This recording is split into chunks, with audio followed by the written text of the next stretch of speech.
Well, hello there, game collectors. Ravenstar here. Today's video is on collecting for the original Xbox, specifically the games.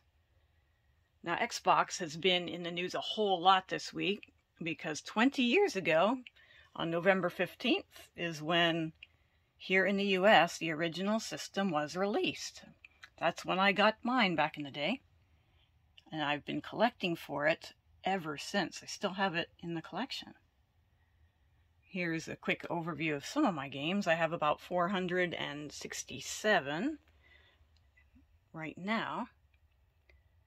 And of course I'm going to keep going. There's over 800 different games for the original Xbox. And if you don't have a collection yet and you want to get started, this is actually the perfect time because these games are readily available out there. They're in pawn shops, yard sales, flea markets, game stores, of course. But they are everywhere, especially like pawn shops and stuff, and they are decent prices. They haven't skyrocketed yet like Nintendo or PS2 prices have gone up quite a bit. These are starting to creep a little bit, especially with the announcement of all the backwards compatibility. But more and more people are starting their collections. So this video is just some collecting tips if you'd like to get started. All right, well, we've moved out onto the table and we've been joined by Cheeps the Gaming Bird. Say hi, Cheeps. Now we have 4 games. We're going to go over the boxes right now, or the cases. We do have 4 here on the table, and there are some in the proper cases and there's some in the wrong cases. So we're really going to go over the nitpickiness of collecting if you care. I mean, if you just like disc only, that's fine. If you really don't care about the cases, that's fine too. But you know, for my collection, I just like video game history and I like it all to be original. So if you do too, this is how to tell if the cases are proper or not. Let's take a look at each one and you decide if you can tell which ones are in a proper case and which ones are in a wrong case. Okay, so if you've been collecting for a long time, you might be able to tell right away. Okay, do you think you know? Now, these two look, are they the same? Take a look here. Not really, huh? There's a difference in color there. Now, I'm just going to tell you the things that I have found. That the darker case is for original Xbox. It's thick. It's a darker color. It's you know, much better made than this other kind here. This is in the wrong case. This is in an Xbox 360 case. So you can tell the difference when you hold it for sure. And you know, the color is wrong. See how much different green that is? It's like a darker green, and the quality of the plastic is fantastic. Where the Xbox 360 cases and the cases that you can just buy to, you know, fill your loose games, you can just buy these empty cases as well. But this is actually one from an Xbox 360 game. And they are kind of flimsy, really flimsy. They bend really easily. They pierce really easily as well. So this is in the wrong case.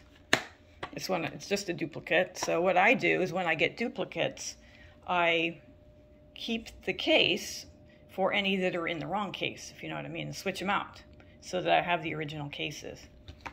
So let's see what else. Is this in the right case? It's a silver case. Yep, that's right, because it's a platinum hit case. So they had silver cases for the most part. Now I remember possibly seeing 1 or 2 exceptions to that. But for the most part, if it says platinum hits, it's going to be in a silver case. Now, when you're collecting platinum hits, you want to make sure that your game and the case match. So, see, look at this, the game, this is platinum hits, so you want your game disc to match the art, platinum hits. So what I do is when it doesn't match, I write that in my database saying, that it's in the wrong case, and I do try to correct that. So if I, find a dollar game here or there, I will match up the cases to make sure that they are original and proper. That's just me, though. I told you I was a little bit insane with that. So these two are correct. What about this black case? Oh dear. No, somebody just threw that in there because they broke the case or whatever. That's just a black, either a black PlayStation case or just a filler case that they had, but that is the wrong case. I don't know of any black cases. There might be some, but there's not many at all. So if an Xbox game is in a black case, most likely it isn't correct. All right, let's move on. Okay, a little bit more about platinum hits. All they really are is when a game sells super well, it gets a re-release, and it's a platinum hit. But did you know that even some platinum hits have their own re-releases, and they are called best of platinum hits? Now that's pretty crazy. That's a whole other thing to get into. Gosh, that's all we need, right? Now we have 3 of the same game, and they're all different. Well, these, I found out about these from John Hancock. It's the first time I'd ever seen it, really. And the game inside does not say best of platinum hit. It just says platinum hit. So the case is different, but it's still another cool thing to collect for. See, here's a Halo one over here. There's also one for Fable, and I think I have a few others as well. Now, unfortunately, though, a lot of people don't want to bother with platinum hits because they are a re-release. So they're considered less desirable and often worth a little less. And the original game is often called Black Label by collectors, usually just Black Label, meaning the original version. So yeah, let's move on.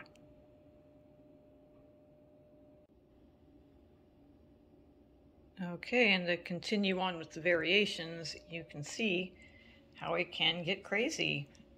Halo comes in all of these label variants. Here's one that has a foil art cover, and it says only on Xbox. And here's another one that is not foil, it's just regular. And the only on Xbox is missing. On this one, this is a not for resale one, so that may have come actually in an Xbox system. Maybe the Halo one, the one that's translucent green. It's a very nice Halo limited edition. And of course, the platinum hits that I showed you earlier. So you can go crazy with the variants and things like that. I'm sure most people don't, but that is a possibility if you wanted to get into that. Okay, well, what if you're not really into all those crazy variants? You just want to start collecting. Well, how do you start? Well, a lot of people do suggest that you go for the heavy hitters, the only on Xbox games. See, it's written right there at the top. These are the main games that people go for when they're collecting for the Xbox. So a lot of these are, a lot of them are worth a little bit more than maybe your filler titles. And a lot of them are very good too. So that is a great way to get started. There's a whole bunch of them. Now, that's not to say that you can't play these games on other systems now, but back then, that was the only way you could play these games, is on the original Xbox. Also, what I do is I make sure that each one has a manual, the instructions. They all came with color manuals, as far as I know. I haven't found a single one that did not physically come with a manual. So that is fantastic, because nowadays the games don't, and even the 360 started with manuals, and then the newer ones that came out ended up only having digital manuals or having it on the disc, and no more manuals, so that was pretty sad. But there's other things you can collect too to do with the Xbox. Over here we have some demo discs. These came with magazines, the Xbox magazine. It's a great way to learn about games that are about to come out back then, because the internet was quite different, and the only way to learn about a game to see if you like it was to play a demo disc. So these are great to have in the collection. Very historical and stuff like that, so I like to have them. Trying to get them all, but there's so many of them, so it's a little bit difficult, but I definitely recommend those as well. Okay, well, have fun going out there and trying to find these fantastic games. As I said, they're pretty easy to find. You can find them in flea markets and yard sales still, and they are pretty reasonably priced out there, so that's pretty good. Now, if you have anything that I missed here that you would like to tell new collectors, just write it down in the comments, and maybe that'll help somebody that's just getting started. We're used to having these for many, many years, but you forget that there's some younger people out there just starting up. So this information might be useful to them. So that's fantastic. All right, well, I really hope you enjoyed today's video on the Xbox, and I hope you have a great day.